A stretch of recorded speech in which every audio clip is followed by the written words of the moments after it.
Rank ലിസ്റ്റിന്റെ വലിപ്പം കുറയ്ക്കാൻ നടപടി തുടങ്ങി. സംസ്ഥാനത്ത് PSC പട്ടികയുടെ വലിപ്പം കുറയ്ക്കുന്നു.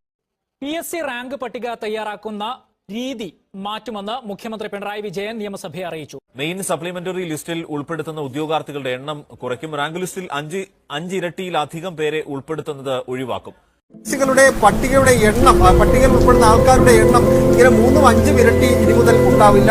ഈ ഒഴിവുകൾക്ക് അടിസ്ഥാനപ്പെടുത്തി മാത്രമേ ഇനി ഇതുമായി ബന്ധപ്പെട്ട മറ്റ് നടപടികളിലേക്ക് പോവുകയോ പട്ടിക പുറത്തുവിടുകയോ ചെയ്യും. റാങ്ക് ലിസ്റ്റ് അങ്ങനെയായിരിക്കും തയ്യാറാക്കി വരുന്നത്. ഊണുമുറക്കവുമില്ലാതെ പഠിച്ചും കഷ്ടപ്പെട്ടും നേടിയെടുത്തതായിരുന്നു റാങ്ക് ലിസ്റ്റിലെ പേര്. പല കുടുംബങ്ങളുടെയും പ്രതീക്ഷ. ഇന്നല്ലെങ്കിൽ നാളെ ഒരു അഡ്വൈസ് മെമ്മോ തങ്ങൾക്കും കിട്ടുമെന്ന് കരുതി കാത്തിരുന്നത് 5 വർഷം. സർക്കാർ കൈവിടുമെന്നുറപ്പായതോടെ സെക്രട്ടേറിയറ്റിന് മുന്നിൽ മുട്ടിലിഴഞ്ഞും മണ്ണ് തിന്നും വാമൂടിക്കെട്ടിയുമെല്ലാം പലവിധ സമരങ്ങൾ. എല്ലാം കാക്കിയെന്ന സ്വപ്നത്തിനായി. ഒടുവിൽ എല്ലാം അവസാനിപ്പിച്ച് കലങ്ങിയ കണ്ണുകളും പിടയുന്ന മനസ്സുമായി അവർ മടങ്ങി.